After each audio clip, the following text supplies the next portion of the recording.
Batid nating lahat na ang panahon ng Pasko ay matatawag nating panahon ng paglalakbay. No? Maraming bumabiyahe, maraming naglalakbay. Marami sa atin ay lumalabas ng tahanan para makipagkita sa ating mga kamag-anak, mga kapamilya. At marami rin ang nag-aabang sa mga terminal ng bus o sa mga pantalan. Inaabangan nila ang parating nilang mga kapamilya na uuwi upang makapiling sila sa panahon ng Pasko. Pero alam po nating lahat na ang paglalakbay, ang pagbabiyahe kapag tayo uuwi sa ating probinsya o ang taga-probinsya pumupunta dito ay hindi laging madali, no? Hindi laging smooth sailing, no?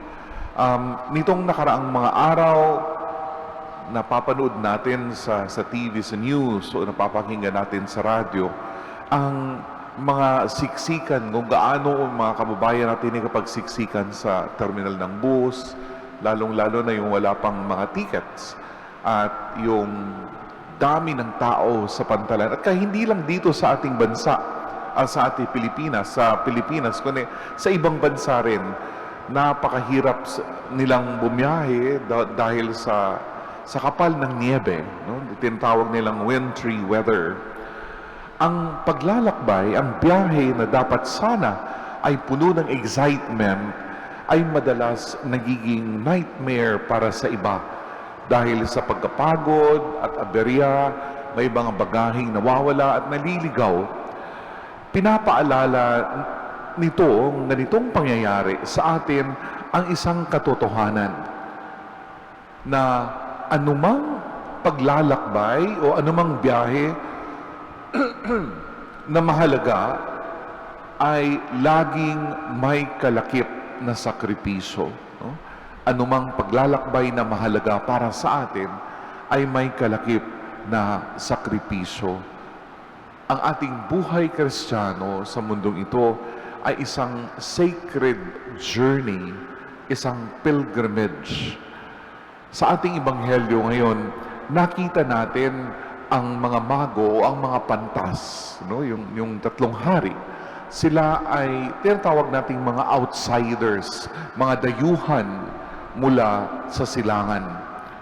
Pero kahit sila ay galing sa malayo, meron silang isang katangian na dapat nating tularan. Ano yung katangian na yon? Marunong silang tumingin sa itaas. Sinundan nila ang isang tala na kakaiba sa lahat. Yun ang nagsisilbing gabay sa kanila.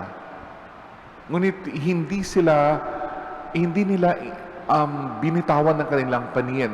Palagi silang nakatingin doon na gumagabay sa kanila. Ngunit sa gitna ng kanilang paglalakbay, sa gitna ng kanilang biyahe, hinarap nila ang pinakamalaking panganib, ang pakikipagtagpo kay Haring Herodes. Si Herodes ang simbolo ng takot. Si Herodes ay isang simbolo ng inggit at simbolo ng kapangyarihang ayaw masapawan. Sa ating panahon ngayon, marami pa rin tayong kinakaharap na modern day Herods, mga Herodes sa ating paglalakbay, sa ating buhay bilang Kristiyano. Halimbawa, yung Herod of Pride, no?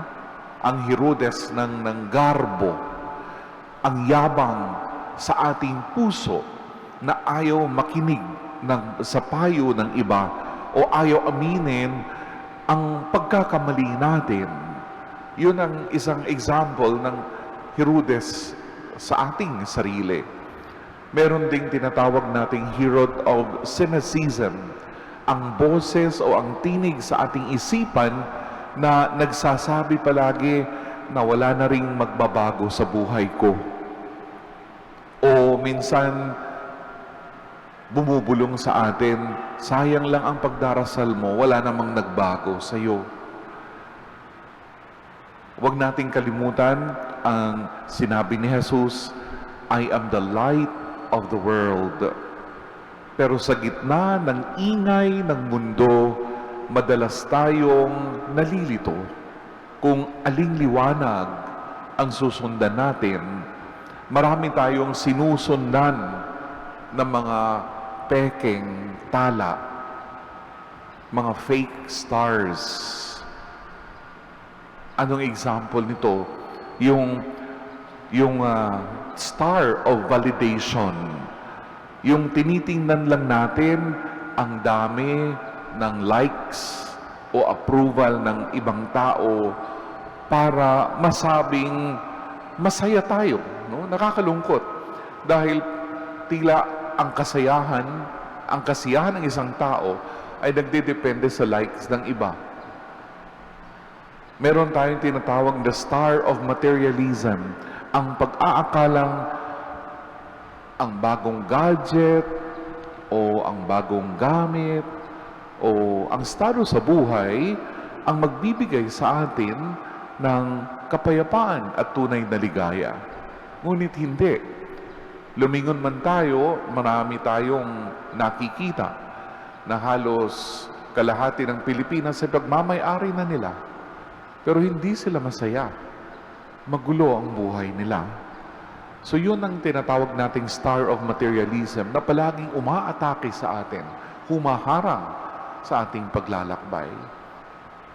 Ang mga pantas o ang mga mago ay hindi nagpa-distract, nagpa-distorbo sa mga peking bituin na iyon. Nananatili silang nakatingin, nakatutok sa liwanag na nagdadala kay Kristo. Tayo rin sa ating paglalakbay sa taong 2026, kailangan itanong natin sa ating sarili, si Kristo pa ba ang tala ng buhay ko o ang star ng aking buhay? O baka naman ang sarili ko na lang ang nagiging star ng aking buhay? Dito tayo hinahamon ng ating kapistahan ngayon. Sabi sa Ebanghelyo, matapos nilang makita ang batang Jesus, ang mga pantas ay bumalik sa kanilang bayan sa ibang daan. No? Umuwi sa kanila by another way. Bakit? Dahil iniwasan nila si Herodes.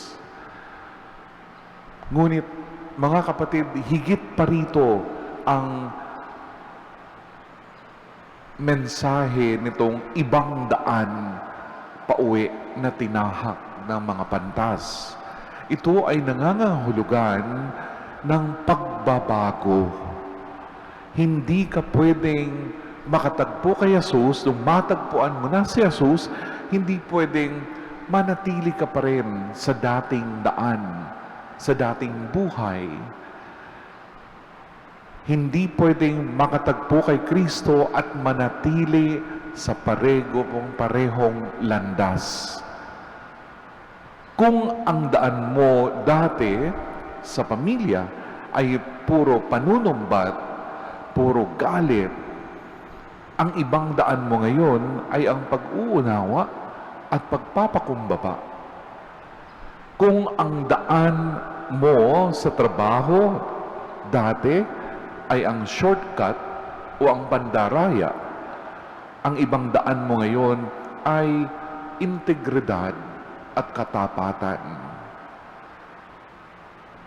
Kung ang daan mo dati ay pagiging madamot, ang ibang daan mo ngayon ay ang pagbabahagi ng iyong ginto, insenso at mira, ang iyong oras at pagmamahal sa mga nangangailangan. Mga kapatid, ang paglalakbay ng mga pantas ay nagtapos sa pagsamba. Ang pag-aalay nila ng regalo ay tanda ng pagbibigay ng kanilang buong sarili. Ang ating sariling paglalakbay din ay matatapos din sa pagsamba sa Diyos sa langit. Ngayong araw na ito, habang tinatanggap natin ang banal na komunyon, hilingin natin ang biyaya, ang grasya na maging katulad ng mga pantas. Huwag tayong matakot kung malayo pa ang lalakbayin o kung may mga Herodes na humaharang sa ating daan. Tandaan natin ang sabi ni San Pablo, kung saan dumarami ang kasalanan, lalong sumasagana ang biyaya. Ang Pasko ay hindi nagtatapos sa pagliligpit ng mga dekorasyon at palamuti natin.